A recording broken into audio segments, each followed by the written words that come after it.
नमस्ते दोस्तों। आइए सुनते हैं हॉरर स्टोरी टिकट वाला भूत। अशोक और भारती की शादी हुए 2 साल बीत गए थे। दोनों बहुत ही हंसी खुशी अपना जीवन व्यतीत कर रहे थे। एक बार अशोक का तबादला सहारनपुर शहर में हो गया और उसे अपना बोरिया बिस्तर बांधकर सहारनपुर शहर के लिए जाना पड़ा। वो दोनों पति पत्नी के लिए ये शहर एकदम नया था। वहां पर वो किसी को भी नहीं पहचानते थे। वो सहारनपुर शहर में दाखिल हो गए, पर भारती बहुत ही परेशान थी क्योंकि वो सोच रही थी कि ये नए शहर में हम लोग आ तो गए, पर यहाँ पर हमारी मदद करने वाला कोई नहीं है। हम लोग यहाँ पर कैसे सेटल हो पाएंगे?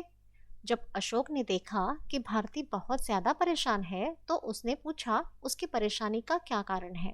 तब भारती ने उसे पूछा कि अब ये नए शहर में हम लोग कहाँ पर रहेंगे। अशोक ने उसे समझाते हुए कहा, तुम चिंता मत करो भारती, मैं कुछ न कुछ बंदोबस्त कर ही लूंगा। ऐसा कहते हुए वो दोनों शहर में कमरा ढूंढने के लिए निकल पड़े।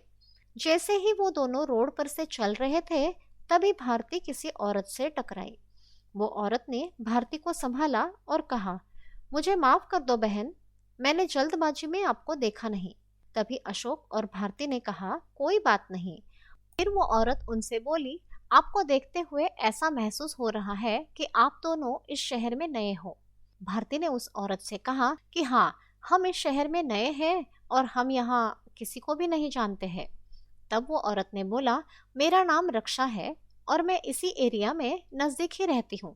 कहो तो आपकी कुछ मदद कर दूँ। ये बात सुनकर भारती को थोड़ी राहत महसूस हुई और उसने अशोक से कहा, क्या हम इनकी मदद ले सकते हैं? ऐसे भी हम लोग यहाँ पर कुछ जानते भी तो नहीं। फिर भारती ने आगे बढ़कर रक्षा से पूछा कि यहाँ पर हमारे रहने का बंदोबस्त कहाँ पर हो सकता है, ये बताइए। तब रक्षा झट से बोल पड़ी, अगर आपको कोई आपत्ति ना हो तो आप मेरे घर पर ठहर सकते हैं। कोई किराए का मकान मिलते ही आप चले जाना। तब तक आप बेझिझक मेरे घर पर रह सकते हो। मैं अपने घर में अकेले ही रहती हूँ। ये सुनकर भारती और अशोक एक दूसरे की तरफ देखने लगे और आंखों ही आंखों में बातें करने लगे कि क्या किया जाए। ऐसे तो वो औरत भारती को ठीक ठाक लगी, कोई खतरा महसूस नहीं हो रहा था। इसलिए भारती ने अशोक से कहा कि चलो चलते हैं। थोड़ी देर इनके घर पर रुककर फिर हम लोग किराए का मकान ढूंढ लेंगे। फिर भी भारती मन ही मन में सोच रही थी कि एक अनजान औरत भला इस अनजान शहर में हमारी मदद करने के लिए आखिर क्यों तैयार हो गई, जबकि आजकल बिना मतलब के कोई किसी को पूछता तक नहीं। सगे संबंधी भी आजकल मदद करने के लिए हिचकिचाते हैं। भारती मन ही मन में सोच ही रही थी कि अशोक ने उसके कंधे को पकड़कर जोर से हिलाया और पूछा, अरे तुम क्या सोच रही हो? चलो, अच्छा हुआ इंतजाम तो हो गया घर का, अब आराम से रूम तलाश कर लेंगे। कहते हुए अशोक ने राहत की सांस ली और दोनों रक्षा के साथ उसके घर आ गए। घर आते ही रक्षा ने कहा, आप लोग हाथ मुंह धो लीजिए, मैं आपके लिए खाना बना देती हूँ। ऐसा कहते हुए रक्षा अशोक की तरफ घूर घूर कर देखते हुए किचन की तरफ चली गई। तभी रक्षा के जाने के बाद अशोक ने भारती से कहा, सुनो भारती, मुझे कुछ अजीब ही लग रहा है। हम रक्षा के घर आ तो गए, पर यहाँ का वातावरण कुछ अच्छा नहीं लग रहा है।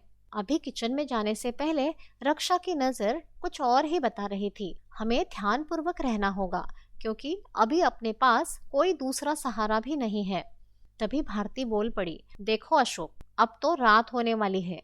रक्षा ने भलाई से अपनी मदद की है, उसका एहसान मानने के बजाय तुम उस पर ही शक किए जा रहे हो। तो फिर अशोक चुप हो गया। बेचारा अशोक, उसे समझ में नहीं आ रहा था कि भारती को कैसे समझाया जाए, क्योंकि बस वही रक्षा की उन नजरों को महसूस कर पा रहा था और भारती थी कि रक्षा के गुण गाते नहीं थक रही थी। फिर रात हो गई तो खाना खाकर सब लोग सो गए। करीब करीब रात को 2 बजे अशोक को कुछ आवाजें सुनाई दी, पर वो इतना थका हुआ था कि नींद में उसकी समझ में नहीं आया। फिर करवट बदलकर वापस सो गया। कुछ देर बाद वापस उसको महसूस हुआ कि उसका नाम लेकर कोई उसे पुकार रहा है। धीरे धीरे उसकी नींद उड़ गई और वो अंधेरे में ही इधर उधर देखने लगा कि कौन आवाज लगा रहा है, पर उसको रात के सन्नाटे के अलावा वहां कुछ भी महसूस नहीं हुआ। जब उसने करवट बदली तो उसके सामने एक अजीब सी शक्ल वाली औरत के जैसी आकृति खड़ी थी, जो कि बिल्कुल भी इंसान नहीं लग रही थी। उसके शरीर का आकार इंसान के जैसे जरा भी नहीं था, कुछ अलग ही महसूस हो रहा था। उसकी चमकती पीली आंखें अशोक को घूरे जा रही थी। ये देखकर अशोक बहुत डर गया और कांपने लगा। उसके मुंह से अपने आप चीख निकल गई। उसकी चीख निकलते ही भारती की नींद खुल गई। मैंने तुमसे कहा था ना, यह मुझे ठीक नहीं लग रहा है, लेकिन तुम नहीं मानी, कहते हुए अशोक जोर जोर से चिल्लाने लगा। क्या हुआ? लगता है कोई बुरा सपना देखा होगा। दूसरे रूम से आती हुई रक्षा अशोक के पास आकर बोलने लगी। मैंने आपके चीखने की आवाज सुनी, तभी मैं दौड़ के इस तरफ आ गई, रक्षा ने कहा। अशोक अब इतना डर चुका था कि वो कुछ भी बोल नहीं पा रहा था। फिर दूसरे दिन सुबह नाश्ता करके भारती और अशोक रूम ढूंढने के लिए निकल पड़े। दिन भर वो घर से बाहर ही थे। शाम को वापस आकर सबने मिलकर खाना खाया। बाद में रक्षा ने भारती से कहा, आज के दिन तुम बर्तन साफ कर लो, मैं अशोक के पास बैठकर रूम के बारे में कुछ डिस्कस करती हूँ। मगर भारती ने साफ मना कर दिया और बोला कि सॉरी, आज अशोक बहुत डरा हुआ है, मुझे उसके पास रुकना होगा। फिर रक्षा बर्तन साफ करने के लिए वहां से निकल जाती है।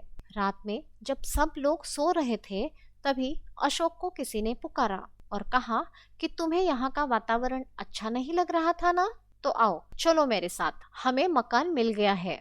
तुम मेरे पीछे पीछे आओ और तुम्हारे पास जितने पैसे हैं सब साथ में ले लो, क्योंकि किराया देने के लिए अपने काम आएंगे। अशोक अधजगी अवस्था में उस औरत के पीछे पीछे जाने लगा। उसको खुद अपनी सुध नहीं थी। थोड़ी देर चलने के बाद अशोक एक पेड़ पर चढ़कर बैठ गया और फिर उस आवाज ने अशोक से कहा, अशोक तुम यहीं पर रुको, मैं टिकट लेकर आती हूँ।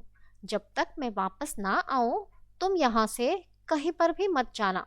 जब सुबह हुई और भारती उठ गई तो उसने देखा अशोक अपने बिस्तर में नहीं है और ना ही रक्षा घर में कहीं दिखाई पड़ रही थी। भारती घबरा गई और इधर उधर पागलों की तरह अशोक को ढूंढने लगी।